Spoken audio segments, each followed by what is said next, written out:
voudrais retomber dans ce verset qui dit « C'est pourquoi je m'efforce d'avoir constamment une conscience sans reproche devant Dieu et devant les hommes. » Pourquoi la conscience? Bien-aimés, tels que nous sommes comme étant les êtres humains, Dieu, quand il nous a créés, il a donné à chacun de nous quelque chose, une voix intérieure. Cette voix-là que nous appelons la conscience, la voix qui nous fait distinguer des choses qui sont bien ou mauvaises, cette grâce-là de comprendre au travers de la conscience des faits où nous pouvons sentir que ça c'est bien ou ça c'est pas bien. Et notre conscience, c'est quelque chose qui nous dicte beaucoup de choses. Et des fois nous l'écoutons, des fois nous désobéissons à cette conscience. Et Paul dit ceci, pour défendre sa cause, il dit sa conscience devant Dieu et sa conscience devant les hommes, il la tient ferme et il ne ment pas de ce qu'il est en train de dire. Aujourd'hui, bien-aimés, beaucoup d'enfants de Dieu, nous avons essayé d'étouffer cette conscience. Nous avons essayé de vivre. Nous vivons des fois au-delà de ce que, au lieu d'écouter notre conscience, nous ne l'écoutons plus. Et Paul, ici, au travers de son jugement, au travers de son plaidoyer devant le gouverneur Félix, il voulait nous interpeller. Il voulait nous parler de ce qui est vraiment de mettre en œuvre, en avant, notre conscience. Combien de fois aujourd'hui la parole de Dieu peut sortir? Il y en a, ils écoutent la parole de Dieu. La parole de Dieu nous demande de nous repentir. La parole de Dieu nous demande de nous aimer les uns les autres. La parole de Dieu nous demande de nous pardonner. La parole de Dieu nous demande beaucoup de choses. Mais comme étant enfants de Dieu, que nous le disons, que nous nous appelons, mais il arrive des fois, pour nous repentir, nous ne voulons pas nous repentir.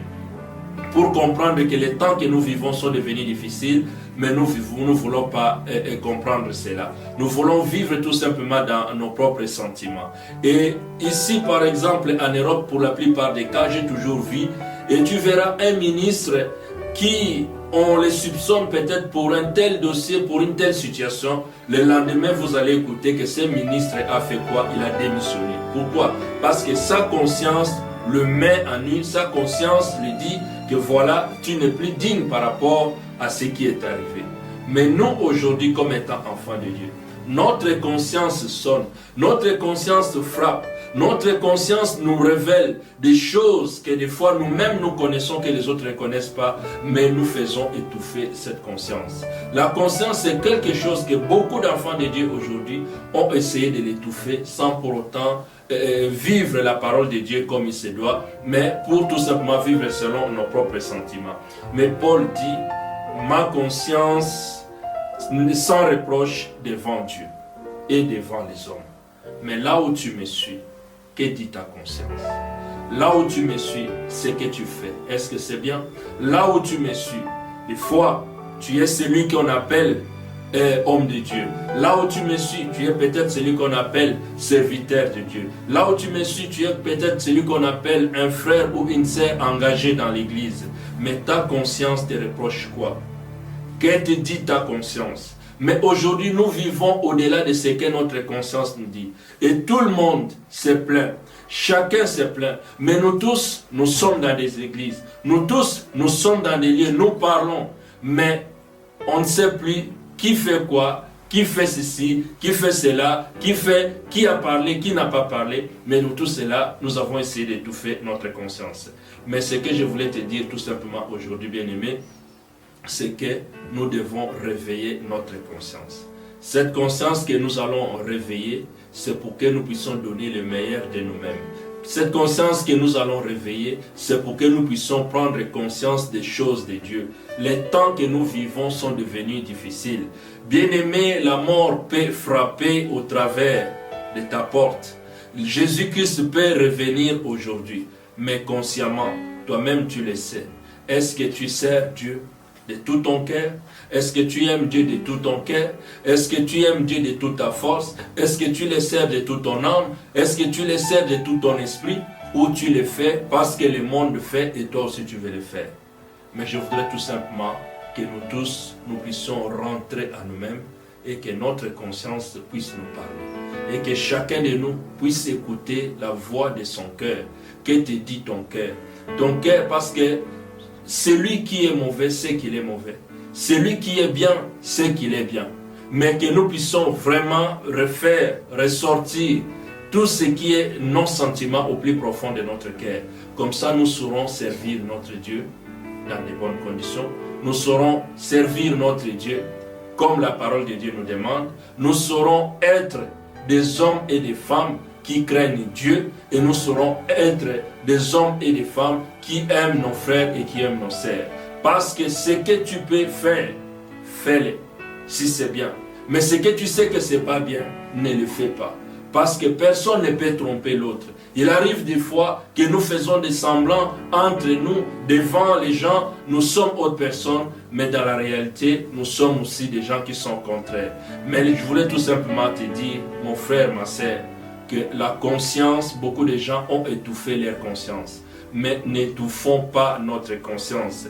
Laissons que notre conscience nous interpelle. Laissons que notre conscience nous parle. Laissons que notre conscience puisse nous dire ce que nous faisons est bien ou ce que nous faisons n'est pas bien. Aujourd'hui, ce n'est pas l'apparence de crier, ce n'est pas l'apparence de chanter, ce n'est pas l'apparence de parler devant les hommes, mais écoutons ce que nous dit notre conscience. Savez-vous que toute personne, avant de commettre un acte, mauvais ou bon soit-il, sa conscience lui dit que ce que tu fais est bien ou ce que tu fais, ce n'est pas bien. Mais celui que la conscience lui dit que ce que tu fais n'est pas bien, des fois, au lieu d'écouter sa conscience, il étouffe la conscience. Mais Paul nous dit, ma conscience est sans reproche devant Dieu et devant les hommes. Je voudrais aussi que là où tu me suis, tu puisses me dire que ta conscience est sans reproche devant Dieu et devant les hommes. Si tu veux t'élever pour aller faire quelque chose, demande devant Dieu, ta conscience est le pire. Si tu veux faire quelque chose pour les hommes, demande et que ta conscience est-elle pure. Parce que la Bible nous dit, ne fais pas à autrui ce que tu ne veux pas qu'on te fasse. Et fais à autrui ce que toi-même tu préfères qu'on fasse pour toi. Soyez bénis. Nous allons nous retrouver très prochainement et à bientôt. Que le Seigneur puisse vous bénir là où vous êtes. Nous allons juste prendre un petit moment pour prier. Là où nous sommes, nous allons prier. Seigneur Dieu de gloire, au travers de ces petites courtes exhortations, tu viens nous parler, d'interpeller, de faire confiance à notre conscience. Oui, à chaque moment, notre conscience nous parle, mais des fois, nous n'obéissons pas à cette conscience-là. Paul dit, je suis sans reproche devant Dieu et devant des hommes par rapport à ma conscience. Je veux aussi que là où se trouve mon frère, là où se trouve ma sœur, que sa conscience soit sans reproche. S'il veut s'élever pour servir Dieu, qu'il le serve avec une conscience pure. S'il s'élève pour donner, pour faire un acte avec amour, qu'il le fasse, Seigneur, avec une conscience pure. Et toi qui connais le cœur de tout un chacun, dispose-nous, Seigneur, à être tes serviteurs aujourd'hui, demain et au siècle des siècles. Et que toute la gloire te revienne dans le nom puissant de Jésus. Ainsi, nous puissions te dire gloire et louange à toi, Seigneur Jésus-Christ. Amen.